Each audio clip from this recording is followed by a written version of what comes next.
Today I'm going to talk to you guys about horror poetry. And yep, I see that face. That's the face. When I say horror poetry, people are like, is that really a thing? Like, did you just make that up? You can't just make up things. It's not a made-up thing. It really is an established genre. In fact, since I'm sure we are all avid readers of poetry, I can almost guarantee you that you have read some horror poetry without even necessarily realizing that's what you were reading. Lots of the classics, lots of the most established poets. We've got Edna St. Vincent Millay. Of course, we have Edgar Allan Poe. That's the obvious one, right? With the Raven and all that good stuff. Some Shakespeare, Double Double, Boil and Trouble. You know, some great scenes from his plays and poems. We've got Keats. We've got John Milton, Percy Shelley, Anne Radcliffe, John Donne, Robert Frost. Even it's hiding. If you know what to look for, you'll start seeing it. In fact, very serendipitously, just today, I had a story come out in a audio podcast called Pseudopod, where they do audio performances of stories, and it's a horror story. And it was in an episode with 3 shorter stories that are all body horror, which is pretty much what it sounds like. But the editor was talking about sort of what body horror is, and he actually mentioned Walt Whitman. And he quoted some lines from I Sing the Body Electric, the beautiful poem, and even that has some horror hidden in it as well, some really beautiful lines. So you know, the main reason that people aren't recognizing when they read horror is because it has such a stigma. There are a lot of misconceptions and stereotypes and stuff. So I want to talk about that a little bit today before I read you some of my own poems. Of course, we all know what poetry is here, obviously. Like, even if we can't necessarily define it or pin down when something is or isn't quite a poem, like, we sort of know, right? But horror is different because, like I said, there's so many misconceptions. So what is horror? It's essentially a genre that's focusing on exploring fear. It's exploring the emotion of fear and associated emotions. So obviously horror, discomfort, unease, dread, terror, even disgust. All of those fear-based emotions. That's all horror is. It's poetry, stories, whatever, that's exploring those emotions. So, you know, people tend to think of horror as slasher movies and this really graphic, like, torture stuff, you know, because that's sort of the most extreme part of the genre. So it's what people think of, and then they're like, ooh. And those things are horror, but it's certainly not all horror is. Horror can be just as thoughtful and deep and thought-provoking as anything else. And in fact, I think, you know, fear is one of the most primal emotions. We all deal with it every single day in one form or another. It's not going away because we don't look at it. So I tend to be, part of why I write horror is because, you know, if you can't avoid it, why not just pick up that rock and see what's under there? You know, turn it over and look at it and think, you know, why is this making me feel this way? Why does this make me uncomfortable? You know, what does it mean? And you can get some really wonderful, deep, thoughtful things out of that. And it can be fun too. It doesn't have to be serious. But so that's why I don't avoid it, why I embrace the word horror. I know it can be a little off-putting. I will say there are 2 interesting little caveats to what horror is. One is monsters.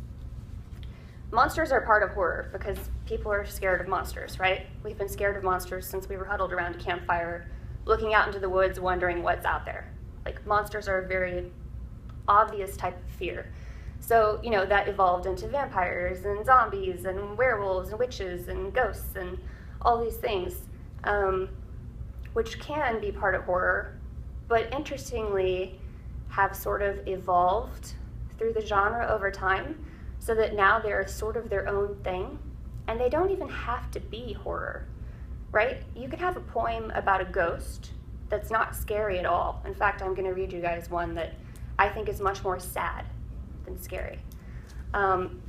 So it doesn't necessarily have to be horror if it's about a monster, but because that's so closely associated with horror, most people aren't willing to read those unless they kind of already like it.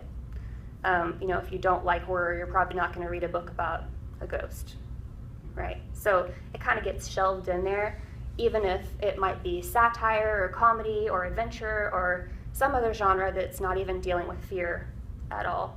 So those kind of are tangentially horror. And then I do want to mention the one thing that horror is not. Horror is not a euphemism for dark. A lot of horror is dark, and a lot of dark things are horror, but it's sort of a square rectangle thing, right? Like a square is a rectangle, but a rectangle is not a square. So if a poem is angsty or sad or depressed or dealing with grief or any of those sort of like dark negative emotions, I mean, those are obviously can be wonderful, valid, beautiful poems, but that doesn't automatically make them horror. Horror deals with fear and dread and those types of emotions. So I just want to clarify that because a lot of times people will sort of call anything dark horror, but it's not quite the same thing. So, okay, so before I dive in and start reading some of my own poems and sort of talking about them, does anybody want to like follow up or have questions or anything about horror poetry? Or should I just dive in? Y'all are really quiet. Go for it. Go for it. So would something like that you're anxious about, would that be considered, if it's something related to fear, as long as it's anxious? That's a good question. She's asking if y'all can hear her. Is anxiety part of it? And it's kind of a fine line, right, between anxiety and dread and fear. And it is somewhat subjective what horror is, right? Because what scares me might not scare you at all. And what somebody else thinks is terrifying might be funny to me or silly. It's very subjective. We're all afraid of different things. Things strike us all differently. So it really kind of comes down to how you walk away feeling after you read it. If you feel that sort of like uncomfortable, can't shake it sort of dread, then it's probably horror. If it's just sort of an expression of anxiety, then maybe it's not. Maybe that's just a dark poem. Or maybe it's both. And horror can do a lot of different things. Just because a poem explores fear doesn't mean that it can't also be sad or that it can't also be funny. It can do lots of different things. So it is sort of subjective, and you'll get people arguing about what is and isn't horror all the time because what's scary is different for every person. So I kind of look at what's the intent of the poem. And we can't always know that, but usually when you read a poem, you can kind of tell, how am I supposed to feel? So even if it's not necessarily scary to me, I can tell, oh, this is a scary poem, right? So that's kind of how I go off of it. Anything else? Well, I was just thinking about ghosts. And of course, there's some really hilarious Sure. tales. Well, Casper the Friendly Ghost is a good example. Casper's a great example of a monster that's not actually horror. Yeah. Because he's not scary at all. He's actually kind of endearing. Yeah. Right? We like Casper. Yeah. So he's not horror, but we kind of think of it as horror because ghosts. Yeah. It's a great example. In a lot of stories or poems you read, a ghost will end up being kind of an assuring, friendly presence. There's a beautiful Robert Frost poem. I think it might be called Ghost House or something like that. He's in the speaker of the poem is in a cemetery, and it's a ghost poem, and that's an interesting one if you guys want to look it up later. Where is it horror or not? You read it and how do you feel? Yeah. I walked away from that poem feeling sort of haunted in a sad way, more than unsettled. That's probably the poem that gets him into an example of horror. It is. Yeah. It is. Yeah. I was thinking of stopping by a graveyard on a snowy night. Oh, yeah, the snowy evening. Yes, I love that poem. That one, again, it's a really good example, is that it could be psychological horror. I think that poem is actually about suicide. There's a lot of different interpretations. But if that's unsettling to you, if that makes you feel uneasy and scared, then maybe that is a horror poem for you. For somebody else, it might just be a beautiful moment capturing nature in the woods and a journey, right? Yeah. So there's lots of wiggle room here. When I came in, there were spiders on the table, and they were joking about us being afraid of spiders. And I said, you know, spiders don't really scare me. Right? They scare me. But see, I don't want to get it would still be a horror. I would understand that it was a horror poem right. if it was about spiders. But Pat wrote a poem about snakes, about the rattlesnake roundup. Just makes your skin crawl. Yeah. That's a really great example. Yeah, so that's perfect because, like I said, you know, fear is subjective and personal, and it even changes throughout our own lives. Sure. Right? The things that scare us as a kid aren't the same things that scare us as a teenager, as a young adult, as middle-aged and old. You know, I will say that the one I think most universal fear is death, and a lot of horror deals with death. We're terrified of death. Most people are, I mean, and it's sort of this looming thing that we can't shake, right? So a lot of horror deals with death either directly or indirectly. The fear of harm or danger, those all, when you trace them far enough back, it all kind of goes back to the same place. Yeah, death poems. But death poems don't have to be fear-based. They could also be, you know, lovely poems about grief, or poems that are just sort of embracing the cycle of life. It doesn't have to be horror, but a lot of horror kind of traces back to that one most universal fear, I think. Yeah. Because the spider, I wonder if I brought that. I think I have a poem about centipede, which spider related, and I'm terrified of centipedes. But the poem is, you'll see, it's sort of playful. It's almost so over the top that it becomes sort of cheeky. Which could be my way of dealing with my fear of centipedes. Or, you know, for some people it might really be a creepy poem. For some people it might be a fun, playful little romp, you know. So I guess let's get started, and I'll stop between each poem and we can kind of talk. If you guys have more questions in between, feel free to just sort of speak up and we'll just get going. So I like to start with this one. This is one of Patrick's favorites. Because it's a sonnet. And I think that whenever people hear the phrase horror poetry, they assume that it's this sort of like fringe, newfangled, like crazy thing. And as I mentioned with a lot of the classic poets, it can be traditional and classic as anything else, it just depends. So this one's a Shakespearean sonnet. It's called Scarcely Caged. My mind is dreaming now about my date ahead and puzzling where I might have parked. And grateful that the store was open late, I walk without a thought into the dark. It isn't till my car is feet away that I look up and see the man inside. His shadowed face, to me, seems to convey evil intent. I'm frozen in mid-stride.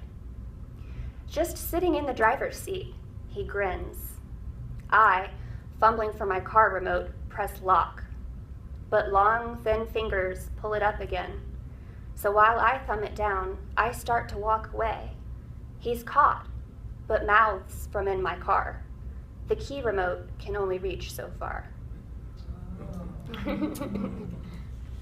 Yeah. So that one, that's another thing I was going to mention. There are lots of different ways that poems can explore fear and all those emotions, right? Some poems might be the poet exploring his or her own fear. They might be the speaker of the poem, who's not always the same as the poet, right? Exploring fear. Or they might just be intended to invoke fear in the reader. They might be asking us as the reader to confront something that we're afraid of, or to embrace this feeling of dread, or to explore something darker, you know. So that one obviously is intended to try to invoke unease. As I said, feel free to jump in if y'all have thoughts or questions or anything. Otherwise, I'll just keep going through these poems. This one is a more contemporary, it's free verse. This poem is called Naked. It was published in a really cool online magazine called Apex. They do horror, sci-fi, fantasy type stuff. It was published just this past year, I think. And it sort of does the opposite. The speaker of the poem is, you'll see. Okay, naked. I will strip you bare, and I won't stop at skin. You can still hide a lot beneath skin. And what about this thin layer of muscle, quivering and flexing beneath my gaze? That too must go.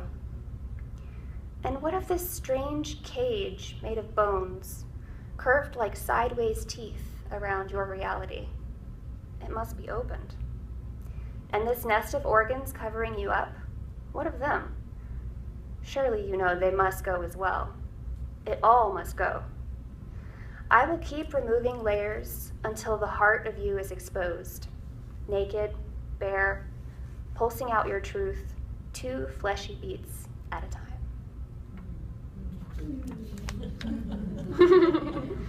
So that's a good example of body horror. I mentioned that earlier. Body horror just embraces the physicality, right? Like I said, it's one of the more basic fears we have, is fear of being harmed, in pain, injured, dying. So, you know. That one appears almost to be a metaphor. Mm-hmm. It sure is. Yeah, I like to think that that's a good example of horror that has more than one layer. It's just sort of a pun there. You know, I hope my intention is for it to work as body horror, the idea of somebody, you know, taking apart this person, which is why I used the second person. I say you instead of I or he or she. But yeah, I like to think that if you read it again or again, you find more and more layers of meaning. I try to do that in most, you know, sometimes I just do poems that are just for fun, but. In fact, that one, the metaphor is almost so mean that it's more of a relief to go back to the horror. I agree, yeah. In a way, it almost taps into psychological horror. Yeah. In that way, yeah. Okay, here's another sort of. Hannibal Lecter. Yeah. I had another reader say it made her think of vampires, which I can see that too, you know. Here's another, I'll just read and let you guys decide after. This one's actually a Spoon River poem. So, you know, from Beyond the Grave, I learned this from Paul. And those, as you can imagine, lend themselves very well to horror. When I learned about the Spoon River form, I was like, yeah, I'm going to use that. In fact, I had already written a couple and didn't even know that's what they were. So, okay, this one's called To Walk Again. I remember when I died. It wasn't romantic, horrific, or even interesting. It was the flu, untreated, left to fester and spread to my already weak lungs. I remember when I was born for the second time. Like a creature from King, I crawled, gnarled, and gnashed my way from the earth's cold, mildewy embrace. I remember when I lived as the walking dead. An unmerciful hunger tore at my gut and forced me to seek the satiation of warm, purifying human flesh. Oh, I remember when I lived.